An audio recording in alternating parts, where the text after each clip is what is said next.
রবীন্দ্রনাথ ঠাকুর কবি বিশ্বাস করতেন যারা শক্তিমান তারা উদ্ধত। দুঃখীদের মধ্যে শক্তির যে প্রেরণা সঞ্চার হয়, বলশালীরা বাইরে থেকে তাকে ঠেকাবার চেষ্টা করে, তাদের কণ্ঠ রুদ্ধ করে দেবার চেষ্টা করে। দুঃখীর দুঃখকে শক্তিমানেরা চিরকাল অবজ্ঞা করতে অভ্যস্ত। রবীন্দ্রনাথ ঠাকুর 1930 খ্রিস্টাব্দের 25শে সেপ্টেম্বর প্রশান্তচন্দ্র মহলানবিশকে একটি চিঠিতে লিখেছেন, নিজের মুনাফার খাতিরে সেই দুঃখকে এরা বাড়িয়ে চলতে ভয় পায় না। হতভাগ্য চাষিকে দুর্ভিক্ষের কবলের মধ্যে ঠেসে ধরে শতকরা 200-300 হারে মুনাফা ভোগ করতে এদের হৃৎকম্প হয় না, কেননা সেই মুনাফাকে এরা শক্তি বলে জানে। কিন্তু মানুষের সমাজে সমস্ত আতিশয্যের মধ্যেই বিপদ।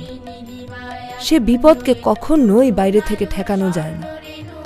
অতিশয় শক্তি অতিশয় অশক্তির বিরুদ্ধে চিরদিন নিজেকে বাড়িয়ে চলতেই পারে না।